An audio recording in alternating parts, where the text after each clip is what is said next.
12 तारीख का फिर ऐलान किया है कि हम 12 तारीख को फिर आ रहे हैं। तो अब जिस तरह से पहले हम प्रशासन से आग्रह करेंगे कि रोज ये ऐलान हो रहे हैं, और पहले भी लोगों ने ऐलान किया था, प्रशासन को जानकारी थी, अब नए ऐलान हो रहे हैं। प्रशासन से कहेंगे कि इसका समुचित व्यवस्था करें, और प्रशासन की अगर कहीं मजबूरी है तो हमें छूट दे दे, हम अपने आप निपट लेंगे। अपने बयान पे कैसे स्टैंड करते हैं?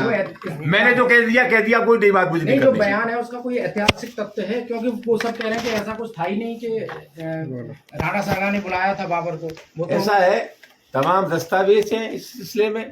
बाबरनामा के अलावा एक अभी सीरियल चल रहा है, भारत की खोज, जिसे दूरदर्शन ने बनाया था, आप उसे एक तरफ आप ये कह रहे हैं, और जिसका मैं सम्मान करता हूं, कि जो डिलीट हो गया, कार्रवाई का हिस्सा नहीं रहा, वो दोहराया नहीं जाना चाहिए। आज क्या हो रहा है, उसी को तो दोहराया जा रहा है।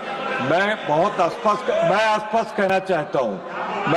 कहना चाहता हूं कि राणा सांगा इस देश के बहादुर थे, हमारे हीरो थे, हम उनका हीरो की तरह सम्मान करते हैं। और वहीं पे फिर दोहरा दूं मैं आपको, राणा सांगा या किसी भी जाति धर्म का हीरो है, वो देश के हीरो है। अब राणा सांगा की तारीफ न करने दे तो वो क्या है, आप इसी से अंदाजा लगाइए। मैं राणा सांगा के वीरता को प्रणाम करता हूं। राणा सांगा इस देश के नेशनल हीरो थे, पर वहीं समर्थन करता हूं कि आप किसी हरिजन का घर, दलित का घर आप जला नहीं सकते। इस देश में जो भी पैट्रियट्स हैं, देश के लिए लड़े हैं, उनका मैं सम्मान करता हूं। लेकिन इसका मतलब ये नहीं है कि कानून अपने हाथ में लेकर अगर कोई किसी के घर पे जाकर तोड़फोड़ करता है,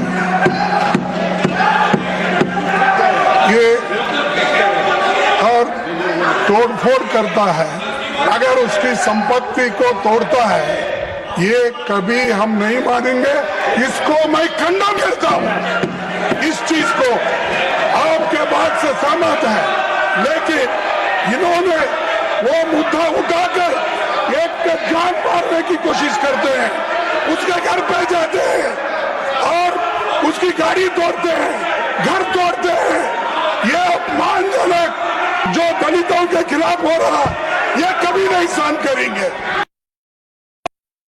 मैं नहीं मानता हूं कि ये मुद्दा सिर्फ हमारे रामजीलाल सुमन जी का अकेला का है।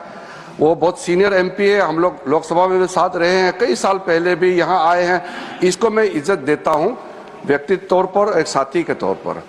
लेकिन जो राणा सांगा को लेकर के जो वक्तव्य दिया, अगर यहाँ से हटा भी दिया, वो बाहर सोशल मीडिया और न्यूज में तो वो तो बिल्कुल चल रहा है।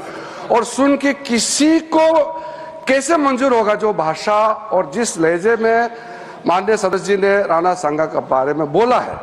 इसलिए मैं आपके बात को सहमत करते हुए मेरा तरफ से ये दरखास्त है, हम लोग आपका स्टेटमेंट को, ऑब्जर्वेशन को एंडोर्स करते हुए, विशेष करके जो इंडी गठबंधन है कि नेता कांग्रेस पार्टी को भी मैं अनुरोध करता हूं, आप भी खुले तौर पर ऐसे स्टेटमेंट को खंडन कीजिए। और चेयरमैन साहब ने जो ऑब्जर्वेशन किया है, कोई भी रीजन, कोई भी जाति का नेशनल हीरो को अपमान नहीं करना चाहिए, देश में भी और इस सदन में भी।